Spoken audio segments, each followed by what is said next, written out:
आज हम आपके सामने व्याकरण और भाषा क्या है उसका बोध कराएंगे। सबसे पहले हमें समझना होगा व्याकरण से पहले कि भाषा किसे कहते हैं। आखिर भाषा एक शब्द है, भाषा है क्या? भाषा किसको भाषा कहा जाता है? जब मनुष्य या हम, मनुष्य कौन है? हम ही हैं।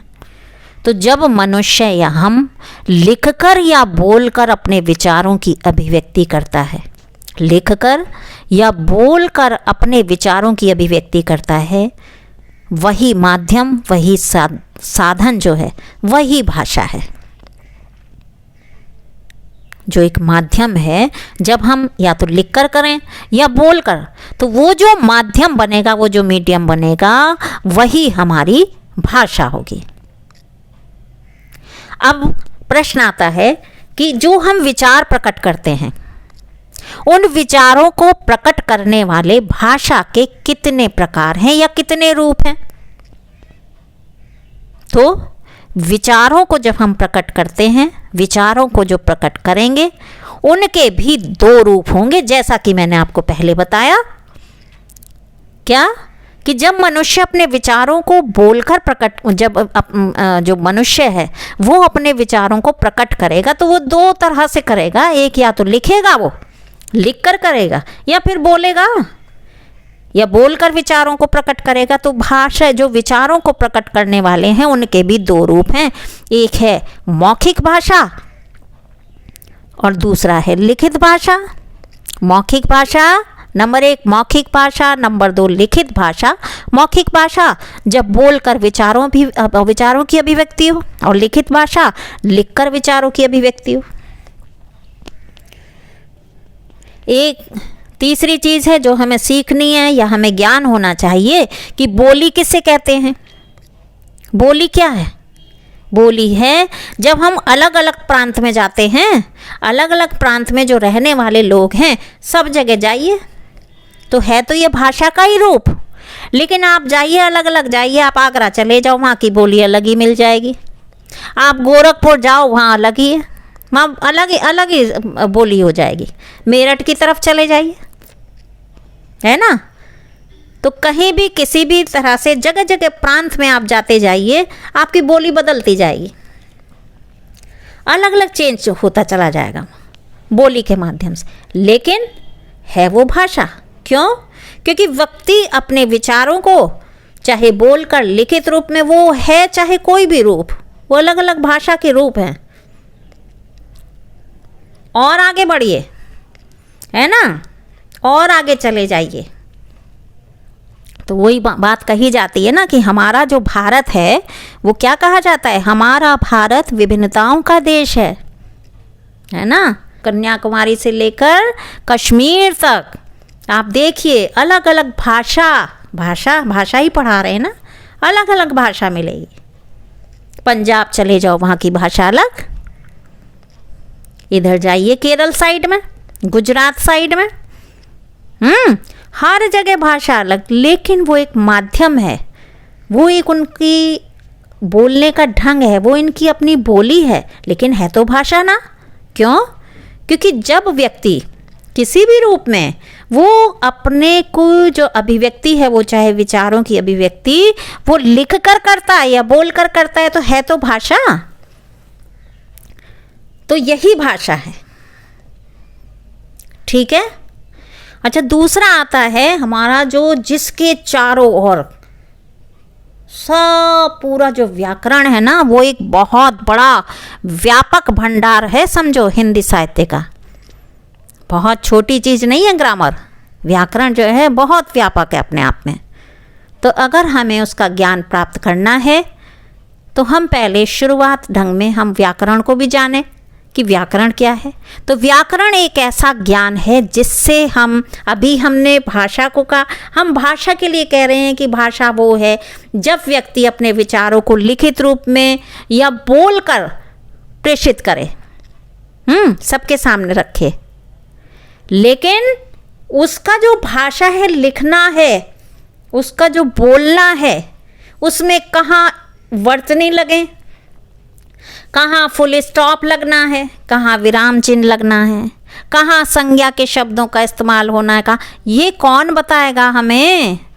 ये हमें बताएगी ग्रामर, ये हमें बताएगा कौन? व्याकरण। तो व्याकरण एक ऐसा ज्ञान है जिससे हम भाषा को शुद्ध रूप में बोलना और शुद्ध रूप में लिखना सीखते हैं।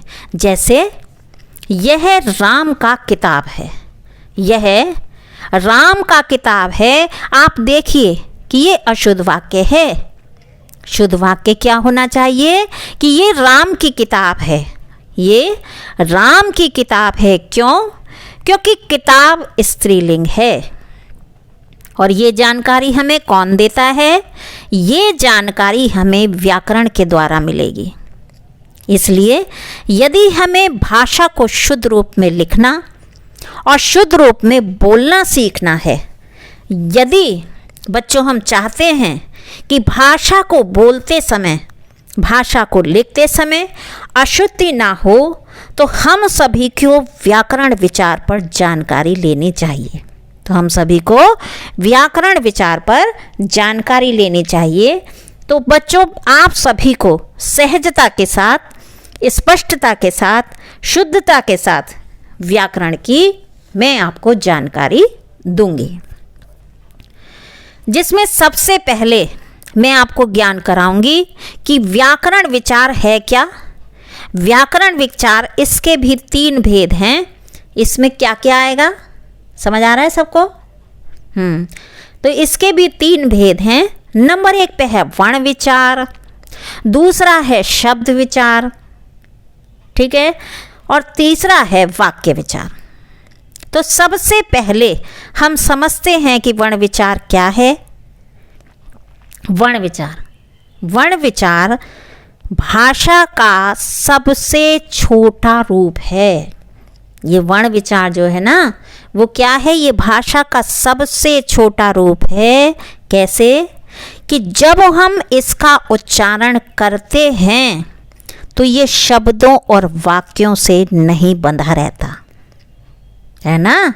देखिए, ना तो इसमें शब्दों का इस्तेमाल और ना ही वाक्यों में, क्योंकि ये अक्षर जो हैं, अक्षर, ये जो अक्षर हैं, ये भाषा का सबसे छोटा रूप है। ये जो वर्ण विचार हैं, इसके भी देखिए 2 भेद हैं। कौन कौन से?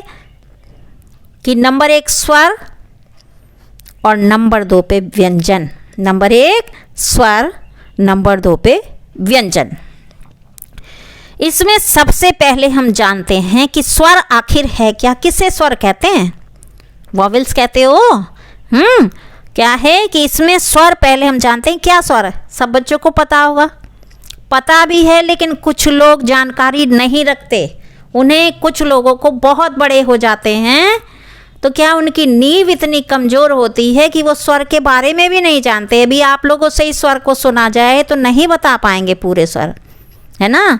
लेकिन वैसे सबको अंदर से अभी हम शुरू करेंगे बोलना तो सबको जानकारी होगी कि नहीं नहीं, ये तो हमें पता है, ये तो हाँ जानकारी है हमें, स्वर इसे कहते हैं। तो स्वर भाषा की स्वतंत्र इकाई होती है। स्वतंत्र इकाई है, ये नहीं कि किताबी भाषा है। अभी देखिएगा उदाहरण से, क्योंकि यदि इसका उच्चारण हम करें तो ये अपने आप में स्वतंत्र है। इसके हम किसी प्रकार से टुकड़े नहीं कर सकते, इनको तोड़ा ही नहीं जा सकता, इनको विभाजित ही नहीं कर सकते हैं। लेकिन आपको समझ तो जब आएगा जब मैं स्वर के बारे में बोलूँगी। तो देखिए, आप ही बताइएगा, मैं तो आपसे ही पूछूंगी कि क्या इसको विभाजित आप कर सकते हैं। जैसे अ, हाँ, आ, ई, उ, ए, ऐ, ओ, औ, री। अब आप इन सभी का उच्चारण खुद करिए, खुद कीजिए और देखिए ये सब अपने आप में स्वतंत्र हैं या नहीं है।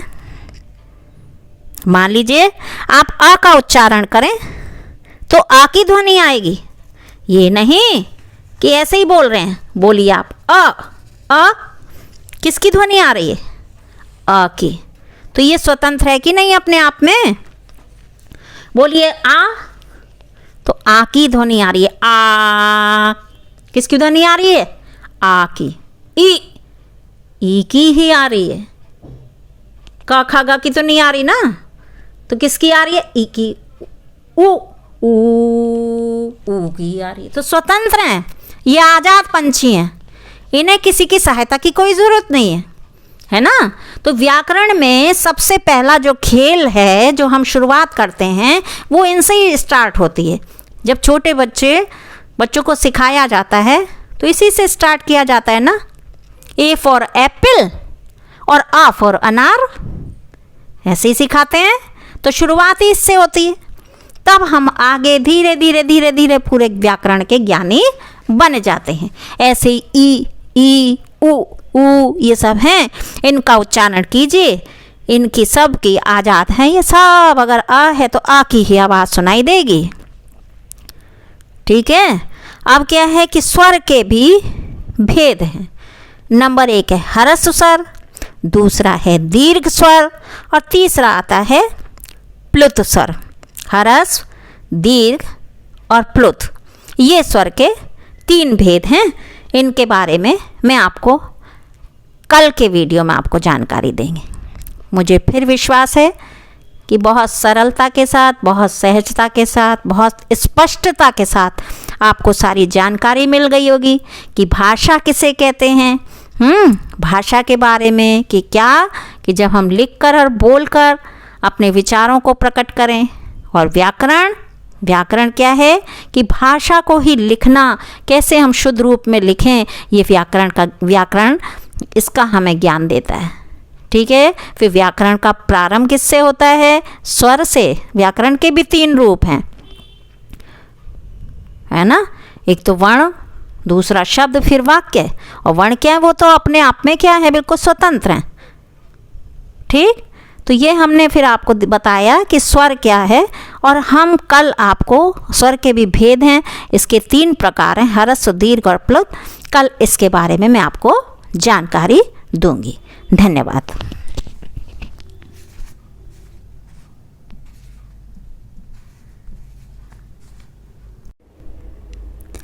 आप सभी को यदि मेरा ये चैनल पसंद आ रहा है तो ज़्यादा से ज़्यादा लाइक कीजिए, कमेंट कीजिए और सब्सक्राइब भी कीजिए।